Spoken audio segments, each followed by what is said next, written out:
यदि आप श्री कृष्ण के बारे में और जानना चाहते हैं तो इस चैनल को सब्सक्राइब करें और बेल आइकन को दबाना ना भूलें।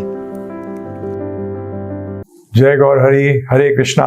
आध्यात्मिक उत्तर की इस सीरीज के अंदर आज का विषय है, क्यों हो रहा है स्त्रियों का इतना अपमान। हम जब भगवान का ही अपमान कर रहे हैं, और भगवान ने कहा है कि हर जीव का कार्य है कि वो दूसरे जीव का आदर करे, उसका शोषण ना करे, परंतु बचपन से जीवन का भौतिकरण किया गया है, आध्यात्मिकरण नहीं है। भौतिकरण में तो क्या है, हर चीज भोग है। जो भौतिक सोच है वो क्या होती है कि हर चीज जो इस ब्रह्मांड में है वो मेरे भोग के लिए है, मेरे को एंजॉय करने के लिए। अगर मैं किसी के ऊपर किसी का शोषण करके एंजॉय कर सकता हूं तो करूंगा। तो इसलिए अपमान का मतलब क्या है, जैसे ही आप किसी वस्तु का भी भोग करते हैं आप उसका अपमान कर रहे हैं, चाहे वो स्त्री हो चाहे वो पुरुष हो। वो जानते ही नहीं कि हर चीज भगवान के भोग के लिए है, ये भगवान के हैं, ये मेरे भोग के लिए नहीं है। ये भावना हटाइए, और ये आध्यात्मिकरण जब तक नहीं होगा ये नहीं आएगा। एक तरफ तो आप कहते हो कि आप पैसा कमाओ, पावर लो, सब कुछ लो, किस लिए, क्यों पढ़ते हो, ज्यादा पैसा क्यों चाहिए, भोगने के लिए। हाई पोजीशन क्यों चाहिए, भोगने के लिए। और भोग का मतलब ही शोषण है, जितना आपके पास है उससे ज्यादा।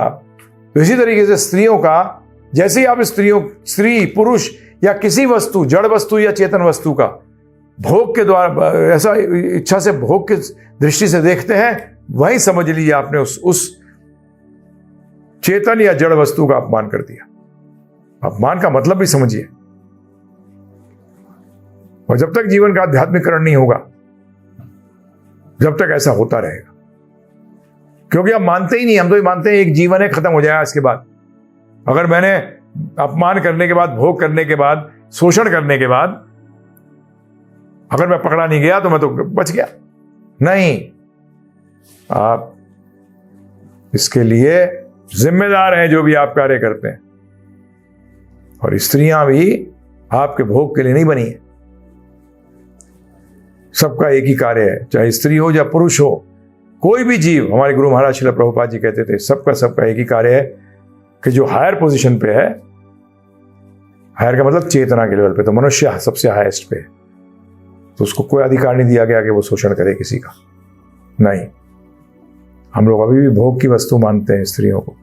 स्त्रियां भोग की वस्तु नहीं है, हमारे भोग के लिए नहीं है। भगवान श्री कृष्ण की सेविकाएं हैं, तो हमें भी इसीलिए उनका आदर करना चाहिए। कैसे भगवान की सेविका का आप आदर नहीं कर सकते, परंतु ये जब ही होगा, ये नैतिकता से नहीं आएगा। क्योंकि एक तरफ आप नैतिकता चाहते हैं, एक तरफ आप कहते हैं भोग करो। ये दोनों कैसे चलेंगे साथ? पैसा क्यों चाहते हो, पावर क्यों चाहते हो, पोजीशन क्यों चाहते हो? और सारे रिश्ते भोग के लिए बनाए जाते हैं। अगर कोई भोग के अंदर हेल्प नहीं कर रहा तो रिश्ता छोड़ देते हैं आप उस व्यक्ति का शोषण करने लग जाते हैं। तो इसलिए हमारा आपसे नम्र निवेदन है, भगवद गीता समझिए, जीवन में लगाइए।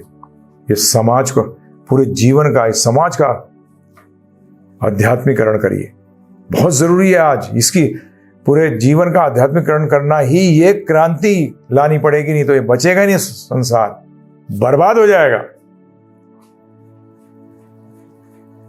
और आज बर्बादी के कगार पे खड़ा है।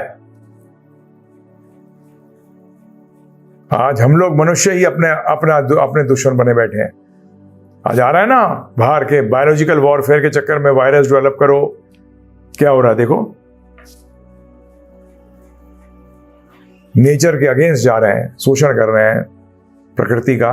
तो ये प्रकृति का रिएक्शन है।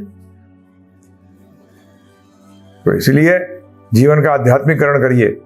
और कैसे करें, उसके लिए आपको वो ज्ञान लेना पड़ेगा, आध्यात्मिक ज्ञान, रिलीजन का ज्ञान नहीं, आध्यात्मिक ज्ञान। भगवद गीता जैसी कोई पुस्तक नहीं है आध्यात्मिक ज्ञान देने के लिए, वो किसी रिलीजन की नहीं है, ध्यान रखिएगा। वो सब पूरी मानव जाति के लिए। और हमने उसके लिए एक छोटा सा कोर्स बनाया जिसमें आप समझ सकते हैं उसको बड़ी आसानी से।